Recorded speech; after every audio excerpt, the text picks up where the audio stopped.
নমস্কার, তনিমাস কিচেনে আপনাদের সবাইকে স্বাগত।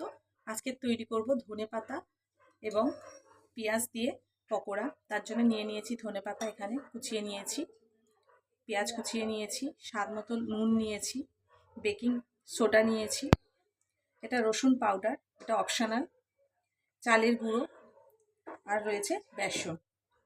আর কাঁচা লঙ্কাটা আপনারা ব্যবহার করতেও পারেন, নাও করতে পারেন। আমি বাচ্চাদের কথা মাথায় রেখে কাঁচা লঙ্কাটা স্কিপ করে গেছি। তো চলুন রেসিপিটা শুরু করা যাক।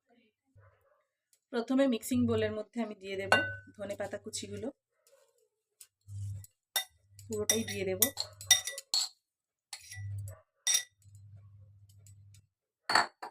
এবার দিয়ে দেব পেঁয়াজ কুচি,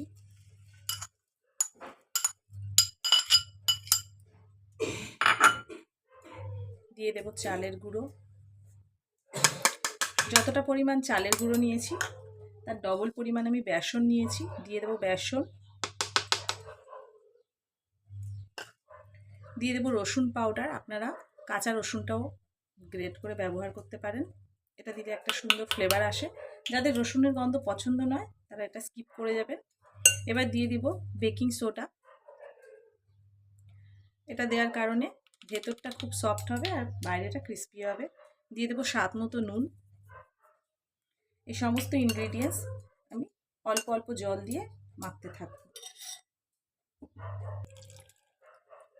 প্রথমে অল্প জল দিয়ে নেব, দিয়ে এটাকে আমি ভালো করে মাখার চেষ্টা করব। যদি আবার পরিমাণে জল লাগে তো আমি আবার জল অ্যাড করব।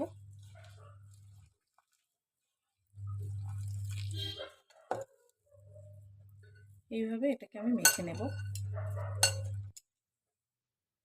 সমস্ত ইনগ্রেডিয়েন্টস একসাথে মেশানো হয়ে গেছে। এবার এর মধ্যে আমি দিয়ে দেব একটু গরম তেল,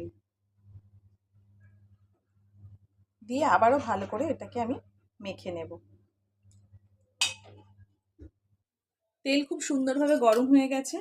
এবারে এইভাবে আমি স্পুনের সাহায্যে একটা একটা করে পকোড়া এর মধ্যে ছেড়ে দেব।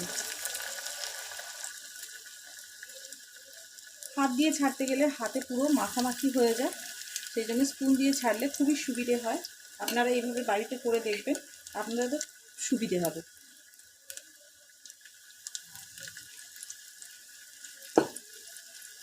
লো ফ্লেমে আমি ধীরে ধীরে এগুলোকে ভাজতে থাকবো।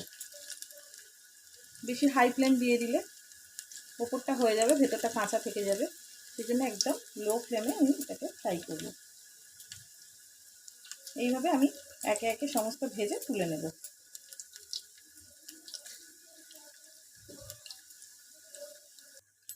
পকোড়াগুলো সুন্দরভাবে ফ্রাই করা হয়ে গেছে। এবার এগুলোকে আমি উঠিয়ে নেব। এইভাবে সমস্ত পকোড়া আমি ভেজে নেব।